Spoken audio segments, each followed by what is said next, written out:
Okay, welcome back to Lenz's Comic Classics as Nuncle. Episode 1170 and Doubleshot number 1064. I got two trades that are pretty much finales. First up it is Star Trek The Next Generation Terra Incognito, written by Scott and David Tipton, artwork by several different artists on here.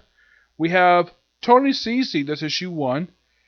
Basically, it's a 6-issue miniseries, by the way. Colosnito issues 2 through 6, and the rest, 3 through 5, of them are Angel Hernandez. Terra Incognito is a series of interconnected stories that pretty much feature mainly the Mirror Universe Reginald Barclay, who is a lot more competent than his Prime Universe comic, probably took his inspiration from him.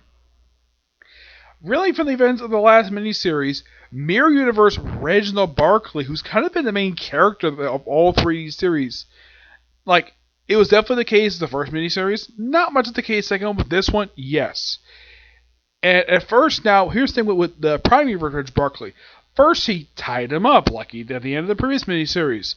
And eventually, during the course of the series, he puts him in suspended animation, and he's like this for the rest of the series. Mostly, we're just witnessing a lot of the things that are happening, like deal with some ambassador dispute, deal with a dispute, which also featured by Dr. Solar, kind of her only appearance ever in Next Generation. Though there was one thing I thought was kind of weird, was his artwork. Yes, the artwork for, I believe this is issue number 3. Yeah, it was an issue where they dealt with, it was issue 5. I think it was 5. Yeah, we had this weird art thing where you have Beverly Crusher put her hand on her chest when she's using her communicator. Yeah, I think that's an artistic fail on the part of the artist. Basically, her just tapping her chest. Because normally just tap chest, put the hand down. That's how it is normally in the show. Here, she's kind of holding it. And also, what the heck is up with Worf? Yeah, it's like he's looking away, and then he's staring at Dr. Crusher for some strange reason. I have no idea why the heck the artist of this was a good idea. Plus, everyone looks so weird in this art style. Yes. Though, I at least appreciate, though, that the characters are written like how they are on the show. Well, from the golden age of Star Trek from seasons 3 through 6. Yeah, they had really good ideas. Not like season 7 where they ran out of ideas. And the miniseries ends quite interestingly. Now, there was basically a brief mention happened last series where Wesley is talking to Data about encountering his universe duplicate. He said, what was it like? It was interesting, and was anything different about him from you? He kept replacing parts himself with different components. And he was asked, would he ever do that? He says, no. I have never considered, because I don't think it's a thing I would do.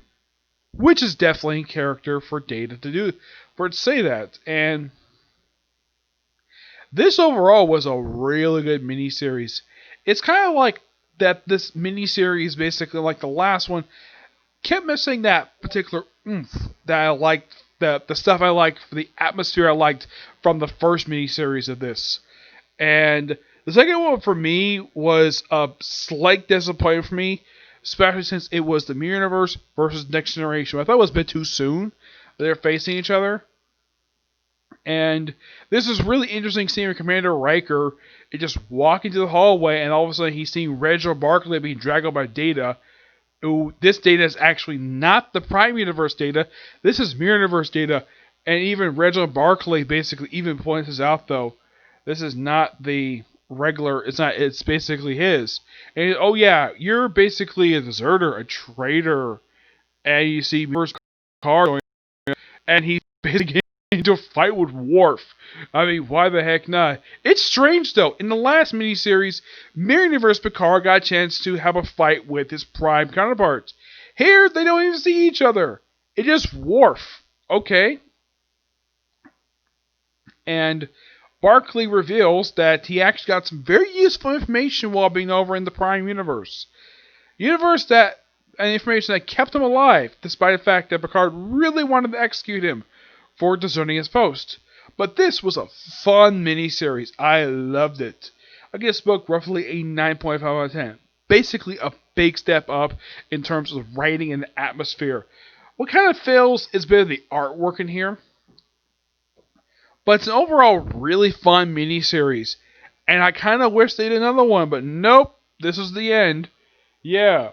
For a trilogy that started with this one right here, Star Trek Generation Mirror Brogan. This is where it started. A great miniseries. That kind of was disappointing with the follow-up. I mean, I like the backup story that had in this one, but the main story itself, was okay. Though I thought the main gist of this was basically that, that the Prime Universe is facing up against the mirror duplicates. Which was actually the best part of this miniseries. Otherwise, though, it was a big letdown. And Terra Incognito, big improvement over the last miniseries. Yeah. Though, here's the strange thing about these miniseries. This one here is pretty thick as it is, including not only miniseries, but also free comic day issue. This one is pretty thin. I mean, look compared to the two trades. This one is pretty thick as it is, and this one right here is a lot thicker. Yeah, it's strange, so it's like that, and yet this is the third and last miniseries. As far as I know, the Tithans haven't done anything else related to Star Trek since this miniseries concluded, and I kind of wish they did more of this because this was good. I love this. Please give me another one. But, nope. It hasn't been anything since then. Yeah, and this is something I did want to get my hands. It took me a little while to get this. This one came out roughly just last year. And oddly enough, the only thing Star Trek related that IDW is putting out right now is Star Trek Year 5. Yeah, they put this out, right after this series concluded. Kind of okay. I get the fact that this series probably sold pretty well for IDW, but why not make the Tithans do an ongoing thing with the universe of Next Generation, because that was great. And bring back that artist who did the first miniseries, but this is still good. And I would love to see more stuff with Next Generation, because Next Generation is so popular with a lot of people. Yep. Though, one thing that was kind of a fault with the last miniseries, Mirror Universe Wesley did not encounter Prime Universe Wesley. Maybe you can tell how much of an annoyance he was. Yep. Alright, next up we have the final trade for X23 Volume 2 Chaos Theory. Yep, this is the finale for X23 Volume 3. Yep, this very brief ongoing series. This collected issues 10 to 16 of X23 Volume 3. Marge Liu is the primary writer. The first half of these issues are basically drawn by Sona Tanaka, which is issues 10 to 12, and 13 to 16 by Phil Noto. The first half of this miniseries is to put Laura working with Jubilee, Wolverine, and Gambit, while being doing a night in Paris. There was some return to some mild stuff with the Trigger Scent. It's a fun little thing, though. It does set up the next story arc thing of this particular series, dealing with her team up first with Spider-Man, which is the first that they ever met, which I thought that was so cool, the fact that Marge Liu had this book be their first meeting of each other. And then working with the Future Foundation. No, not the Fantastic Four, mind you. Nope. This is during the period of time when Hickman was writing the book, when their outfits looked like this. This white and black outfit that Hickman had them wear. And then I think it was when the book... Now, this is during a period of time when the Fantastic Four was suspended. Now, in case you're wondering, where the heck is the Human Torch? I mean, you have the Thing pop up in here. You got Reed Richards, Susan Storm. Well, Susan Richards, obviously. But you might be asking, Nick, where the heck is the Human Torch if this is all Speech Foundation stuff? Well, Hickman briefly killed him off. Yeah, he was dead for a year, and he came back in 600, even though there was no actual proof that he actually died. He was imprisoned the whole time. It was kind of strange. I think Readers probably called him out on it for quite a while. I'd say, Hickman, we can easily tell that you did not kill Johnny Storm here, but you claim in the story he did, but yeah. This was great. Loved it. And they all stay with her. And of course, also during these issues, during the last few issues, we all have Laura briefly become Captain Universe, which so awesome. And it's interesting though, they kind of mention stuff happening in Jonathan Hickman Fantastic Four in FF at this point. And yeah, great book. Give this book roughly a 9.5 out of 10. Final thoughts on this particular run. Now, I am still going to plan reviewing the first 2 volumes of this thing. There's a complete collection on the Hippola app that I'm going to basically borrow soon. When the month is up, I'll get it. But, yeah, of course, next book, ongoing series we have for Laura. Then come to 2015. This ended in 2011, mind you. Before she got moved over to Avengers Assemble. Well, Avengers Assemble. Avengers or Academy. Yeah, first we started with this. This is where we had to start with this. And then we had this crossover with her brother, Dakin. Then we had this, 2 really good story arcs, despite the fact they kind of loosely connect to each other. And then finally we had No Look Back, which was the end of the series. Yep. This series, in my opinion, when it ended a few years ago, when she was X23, I thought it was kind of strange that the fact that we ended a really good ongoing series. I didn't really know what was the whole purpose of the ending of it. Like, why would you end a great series like this? Now, yes, she did return to X23 back in, I think it was like 2018, I think it was. Which I still think that was a stupid idea on the part of Marvel.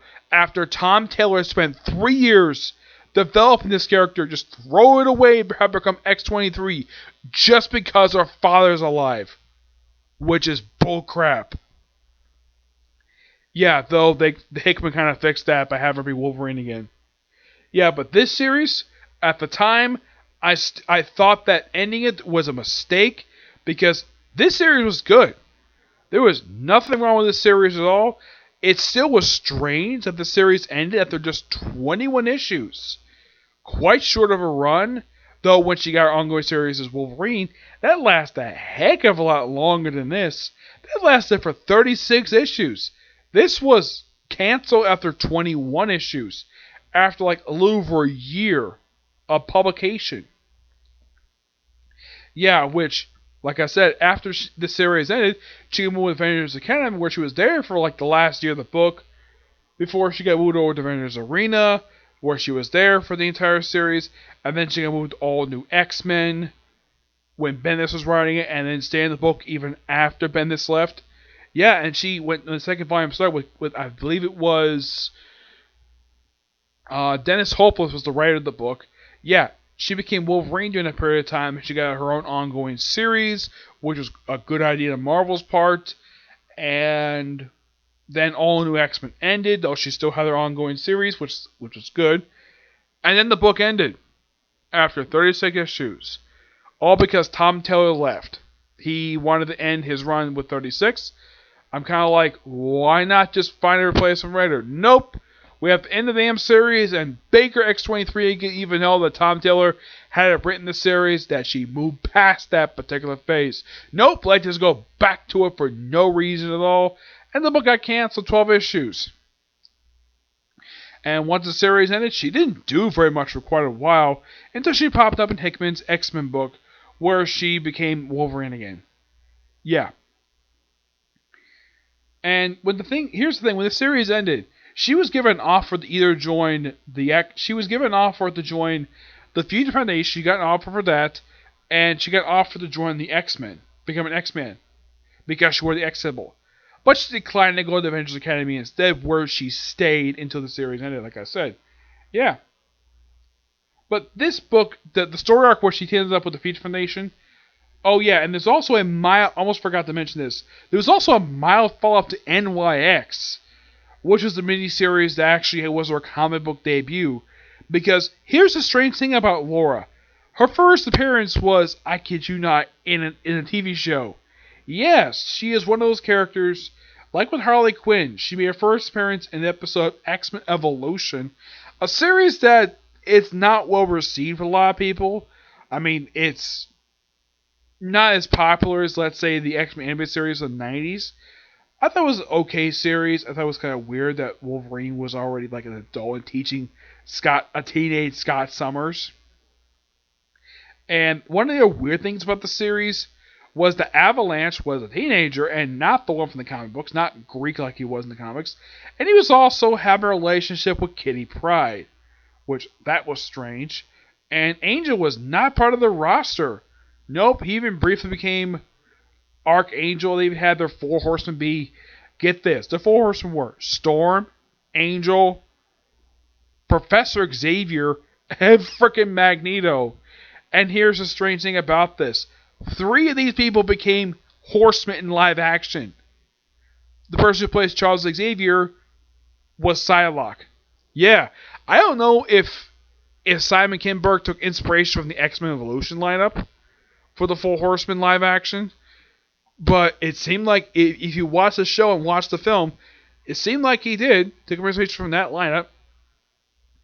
And it was thanks to this particular series then choose a gothic version of Scarlet Witch and, well, make Toda Constantine Charmaker, and also have the Brotherhood of Evil mutants be teenagers and living in a halfway house run by Mystique, who during the course of the series, she was actually the principal of the high school that the X-Men went to, which was kind of strange that the X-Men going to high school even though the principal knew they were mutants. Yeah, and here's the thing. Before it was revealed that the principal was Mystique, like, I think she was implied she knew these were mutants, and then she was outed as Mystique, and then she, the whole high school thing was kind of weird for the series. But it was kids WB. You gotta do teenage stuff because you can't do adult stuff in the show. But the episode they introduced her was called X23, and if you look at her way she looked in the show compared to how she looked in the comic book version of the character, yeah, the comic version of her had a look more like Wolverine than she did in the show. Which, look at the show, she kind of looks similar to how she looked in live action, I kid you not. Yeah, the actress who played her in Logan have very similar appearance, was almost spot on how she was drawn in the X-Men Evolution TV show. And apparently the character got so popular, even though she appeared for one episode, she later appeared in a comic book. Appeared in NYX, and of course she's been appearing in comic books since then.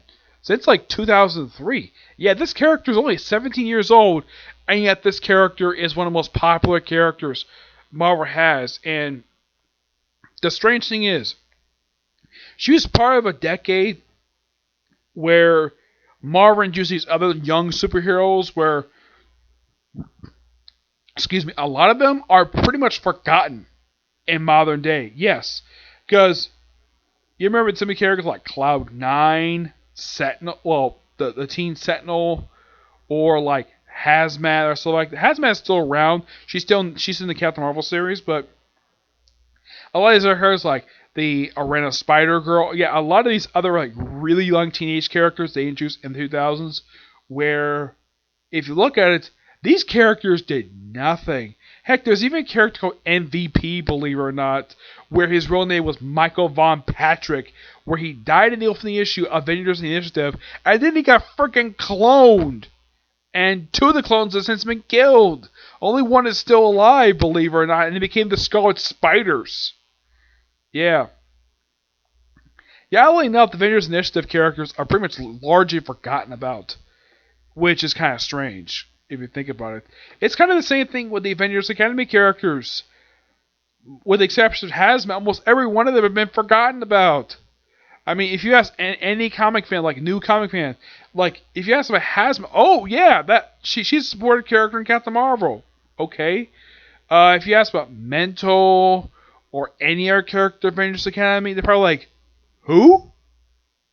Or here's one for you, like if they ask him who like Teen Sentinel is, they probably have no idea who you're talking about.